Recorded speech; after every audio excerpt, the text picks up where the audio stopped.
teman Asa, selamat datang di Twix Talk Show.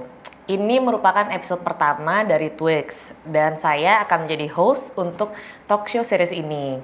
Jadi perkenalkan dulu nih, saya Dr. Marcella Giani Hardianto, Diploma Triple AM. Saya praktek di bidang estetika. Jadi memang udah dari dulu passion aku tuh di kecantikan dan juga kesehatan. Nah, talk show Twix ini yang dipresent sama Asaren itu akan membahas 21 kategori dan 270 reports dari tes DNA Asaren. Nah, kemudian Asaren sendiri itu apa sih? Jadi kalau Asaren itu merupakan perusahaan bioteknologi digital yang pertama kali ada di Indonesia, dan itu akan membahas tentang bagaimana manusia itu dengan hasil DNA dapat mengetahui kebiasaan, lifestyle mereka gitu, dan juga mereka akan mendapatkan hasil report DNA itu dari aplikasi. Jadi mudah banget buat customer untuk mendapatkan dan menganalize tes DNA sehari-hari. Jadi hari ini kita akan membahas salah satu traits dari hasil tes DNA yang sangat penting, yaitu mental wellness, dengan dua topik utama, bipolar dan skizofrenia.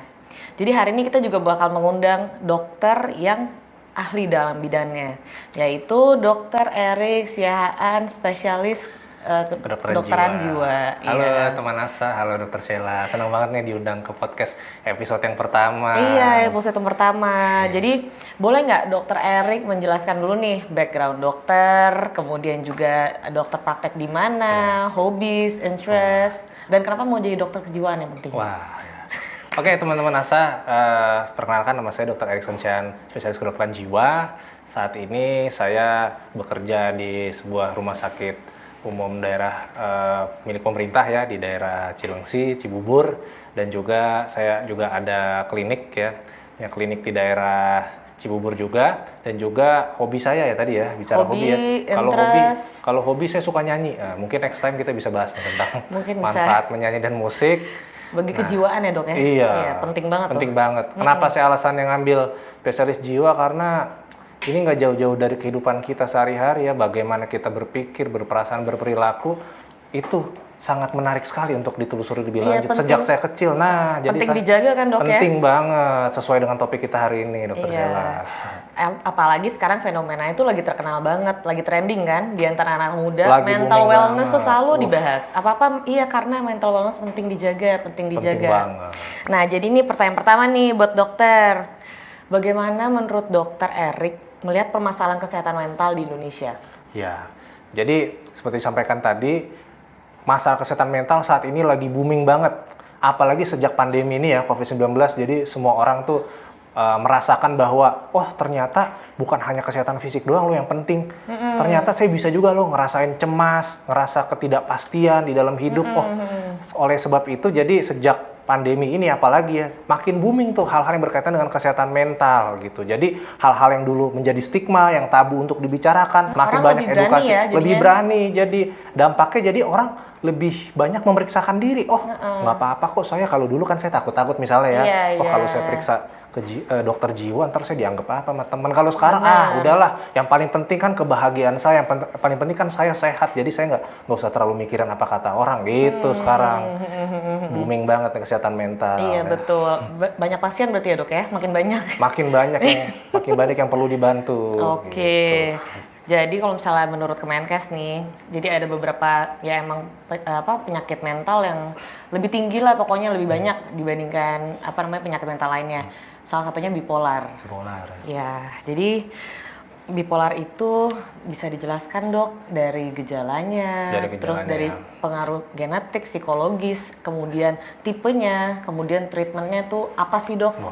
Iya. Gimana? Nah, bipolar itu secara sederhananya teman Asa adalah gangguan suasana perasaan. Kalau kita kan perasaan tuh bisa senang, marah, takut, sedih, itu kan perasaan. Tapi kalau bipolar ini gangguan suasana perasaan berupa adanya 2 episode. Episode apa aja dong? Nah, episode itu bukan episode sinetron ya teman saya. Episodenya ini adalah ada episode yang namanya manik. Manik itu dia moodnya ke atas, naik gitu. Kayak misalnya dia senang terus-menerus, pengen ngomong terus, terus dia jadi ngerasa energinya lebih banyak, ya. Dan juga bukan gak mungkin juga dia ngerasa lebih percaya diri dibandingkan oleh orang lain, tapi tuh ada durasinya. Sampai mengganggu kehidupan dia sehari-hari juga. Misalnya bagaimana dia berelasi, bagaimana dia melakukan pekerjaan dia, seperti itu ya. Dan juga ada episode lainnya. Tadi kan kalau episodenya udah naik tuh, moodnya naik. Ada lagi episode yang lain, episode depresi namanya. Mood yang down ya. Kalau tadi naik, sekarang moodnya turun. Down banget. Jadi misalnya sedih terus-menerus, hilang minat, putus asa, nggak mau ngapa-ngapain. Nah, itu terjemahan bebasnya bipolar, teman Asa. Dan Dokter Sheila adalah dua kutub, B2, polar kutub. Dua kutub, kutubnya itu ada dua, ada kutub naik ke atas moodnya, ada kutub sedang down. Nah, gitu secara penjelasan sederhananya.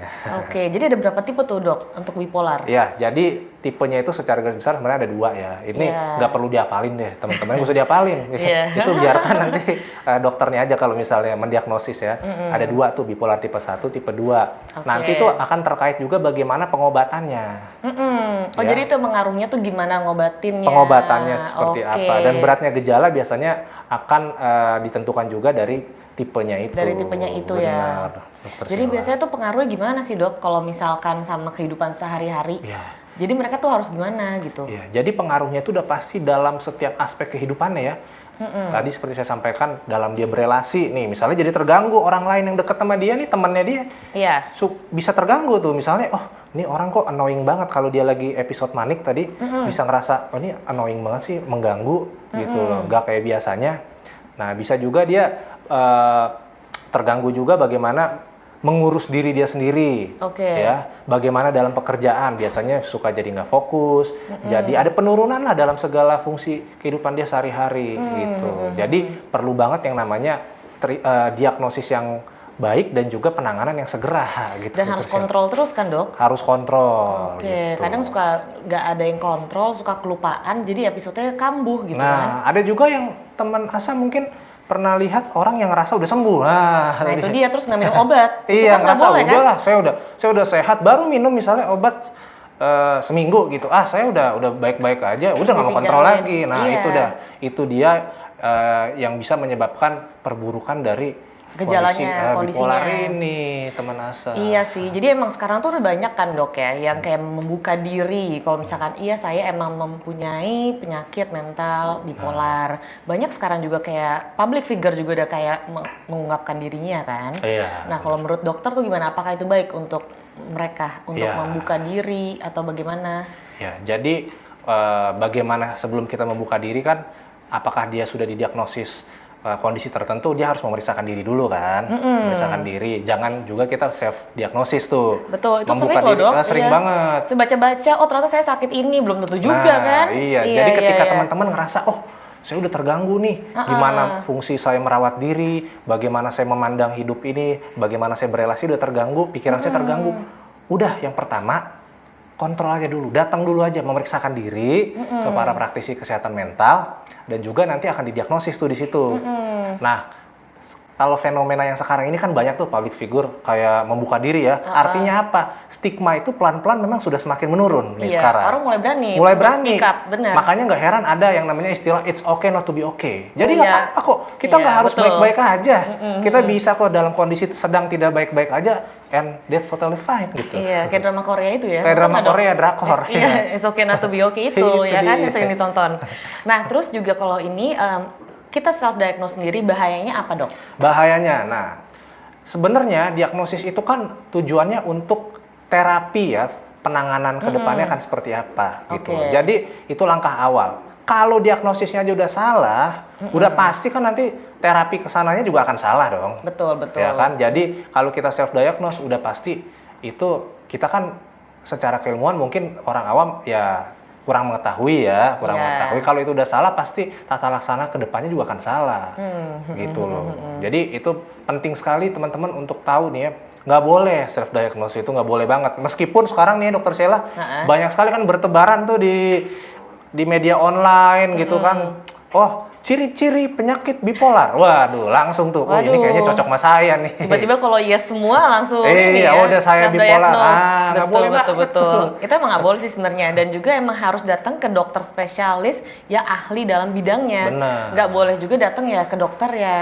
Dokter bukan dokter spesialis kejiwaan. Iya, sesuai betul. dengan kompetensinya. Betul, Kalau sesuai sakit kompetensi. kulit ke dokter kulit. Betul. Kalau gangguan mental ya ke dokter yang menangani mental Iya. gitu. Ya oke, kalau gitu sekarang untuk kayak mengakhiri pembicaraan bipolar, kita main games dulu ya. Wah, ini seru Interaksi pasti nih. nih. Jadi nanya-nanya ke dokter Erik, aku juga penasaran nih. Oke, kita akan bermain game namanya mitos dan fakta. Mitos dan fakta. Ya, Oke. jadi apakah benar atau enggak yang dipikirkan sama orang-orang di luar sana. Jadi supaya tahu nih ya kebenarannya. Oke, masalah kesehatan mental tidak boleh didiagnosa sendiri. Jawabannya Yang jawab siapa? Saya? kamu, Oh, ya, langsung. ya, langsung dokter, ya. Ulang lagi coba sekali lagi tadi. Oke, masalah kesehatan mental tidak boleh didiagnosa sendiri. Fakta. Fakta, ya, karena bahaya tadi seperti yang Bahaya dokter Erik banget. jelaskan kan, apa aja tuh bahayanya. Kemudian kedua nih, gangguan kesehatan mental tidak mempengaruhi kesehatan fisik. Mitos, atau fakta? Mitos. Kenapa dok? Mitos. Ya, jadi kita ini kan sebagai manusia itu punya berbagai macam komponen ya, ada komponen fisik, ada komponen jiwa, spiritual dan sosial. Jadi itu sangat erat kaitannya. Ada yang namanya istilahnya mind and body connection.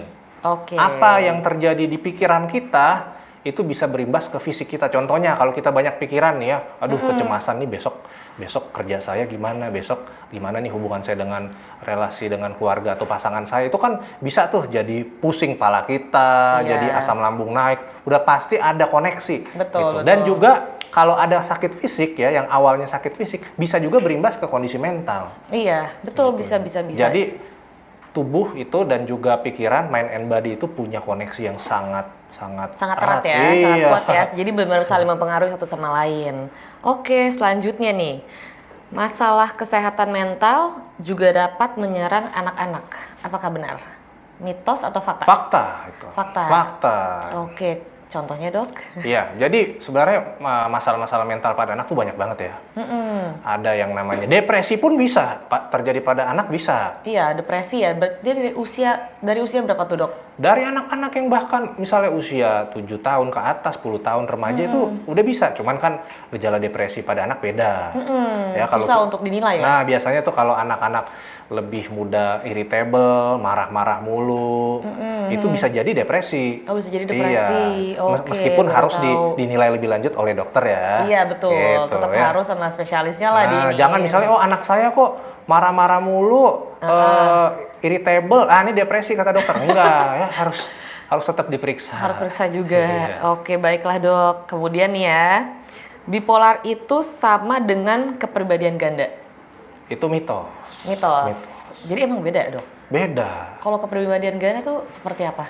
Jadi dari penggolongannya aja sebenarnya kan ini banyak banget ya penggolongan gangguan mental ya. Kalau tadi yang saya bilang bipolar itu masuk ke gangguan suasana perasaan gitu. Betul, ya manik dan Iya, manik dan depresi. Kalau gangguan kepribadian ganda memang itu gangguan kepribadian. Tadi saya bilang kan kalau bipolar Gimana itu tuh, Dok? Aku juga penasaran kalau nih. kalau bipolar kan ada episodenya tuh. Kalau dia lagi manik pasti akan selesai tuh episodenya kan sinetron. Iya. Episodenya pasti ada selesainya kan? ada Iya. selesainya lah ya finishnya. Meskipun sinetron sekarang ada yang nggak selesai-selesai. Betul, bersambung terus. Iya. Iya. Nah, itu tapi episode itu kan ada selesainya.